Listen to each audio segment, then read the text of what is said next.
व्यापारियों पर user charge लगाए जाने के मामले में नगरपालिका बैकफुट पर आ गई है। युवक कांग्रेस के विरोध प्रदर्शन व उपवास के बाद नगरपालिका ने यूजर चार्ज के मामले में दोबारा विचार करने का निर्णय लिया है। तहसीलदार दीपिका आर्य व अधिशासी अधिकारी राजदीप जायसी ने आंदोलनकारियों से वार्ता की तथा यूजर चार्ज वापस लेने का भरोसा दिलाया। पेश है सीसीएन न्यूज की रिपोर्ट।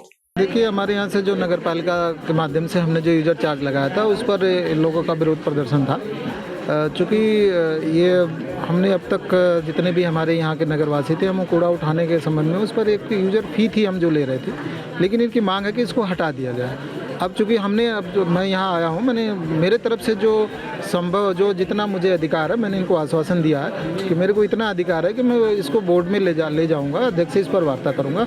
उनकी जैसा वो डेट फिक्स करते हो तो उस डेट पर फिर हम इस पर जो भी बोर्ड निर्णय लेगा उसके अनुसार हम इनको सूचित कर देंगे। वो कह रहे हैं कि बोर्ड की बैठक कब होगी उसकी आपको तिथि? देखिए, बोर्ड की बैठक का तिथि निर्धारित समय निर्धारित करने का अधिकार मुझे नहीं होता है, वो अध्यक्ष महोदय को होता है। अब उनके संज्ञान में मैं ये बात लाऊंगा और जो तिथि वो निर्धारित करेंगे उससे संबंध में हम जानकारी इनको दे देंगे। यूथ कांग्रेस द्वारा व्यापारियों के समर्थन में और यूजर चार्ज के विरोध में नगरपालिका के खिलाफ धरना प्रदर्शन किया गया, जिसमें समस्त व्यापारियों ने सहयोग दिया था और व्यापार मंडल, नगर व्यापार प्रदेश सबने इनको समर्थन दिया था। और आज नगरपालिका के अधिशासी अधिकारी के साथ वार्ता होने के बाद एक आश्वासन मिला है कि हम जल्दी बोर्ड की बैठक बुलाकर इस पर निर्णय लेंगे और हमें इनकी बात पर पूरा भरोसा है कि ये हमारे पक्ष में इस पर फैसला होगा कि यूजर चार्ज को समाप्त करेंगे। अगर ये यूजर चार्ज को समाप्त नहीं करेंगे तो फिर व्यापार संघ खुद इस आंदोलन को आगे चलाएगी और बाजार भी बंद करेगी, जिसकी पूरी जिम्मेवारी नगरपालिका प्रशासन की होगी। जो उपवास मैंने नगरपालिका यूजर चार्ज वापस करने के लिए जो रखा गया था उसी के तहत प्रशासन यहाँ पर आया था। आज नगरपालिका के भी अधिकारी आए थे, उनके द्वारा हमसे ये बात कही गई कि ये पहले भी अध्यक्ष जी द्वारा भी ये बात रखी गई थी कि ये पहले 28 मार्च 2018 को लागू किया गया था, मगर हम साफ शब्दों में उनसे भी यही कहा हमने कि किसी ने क्या लगाया हमको नहीं पता, हमें यूजर चार्ज वापस करवाने की एक जो हमने शपथ ली है वो हमें किसी भी हालत में यूजर चार्ज वापस चाहिए।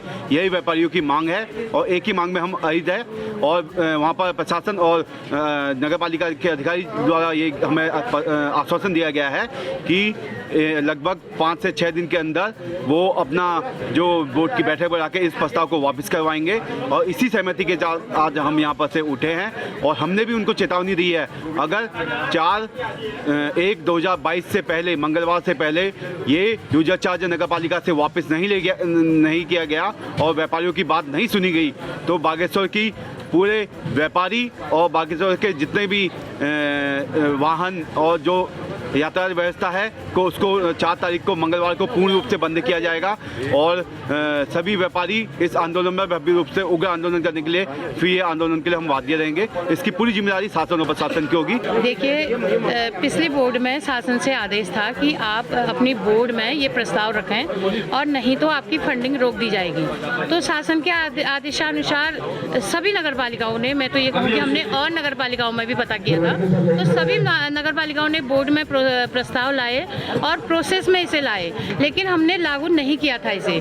ये तो अध्यक्ष जी का खुद का विवेक है, वो लागू करें या न लागू करें, क्योंकि नगरपालिका में सर्वे सर्वा जो होते हैं वो अध्यक्ष जी का विवेक होता है, बोर्ड का प्रस्ताव होता है। और इसके अलावा अगर हमने इसे लागू किया होता तो आज 3 साल बाद इसके स्वर क्यों उठ रहे हैं, मैं ये पूछना चाह रही हूँ।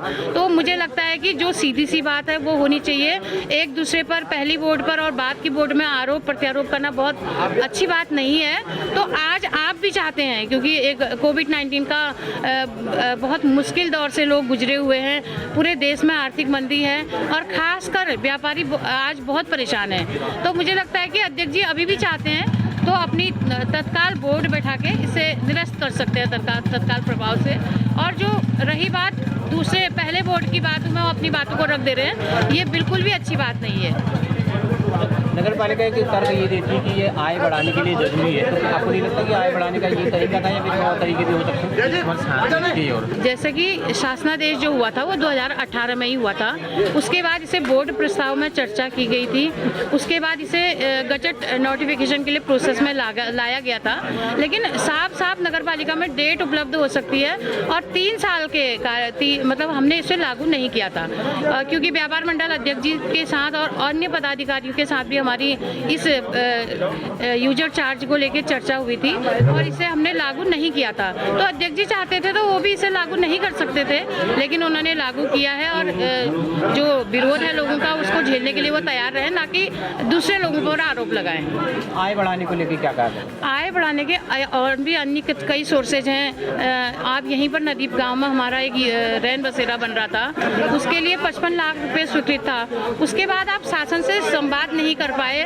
25 बेड का एक रूम बनना है उसमें, और भी कई साधन हैं जिससे पालिका आय अर्जित कर रही है। जरूरी नहीं है कि वो व्यापारियों पर ही कर लगाएं, और भी अनेक रास्ते हैं जिससे वो आय अर्जित कर सकते हैं।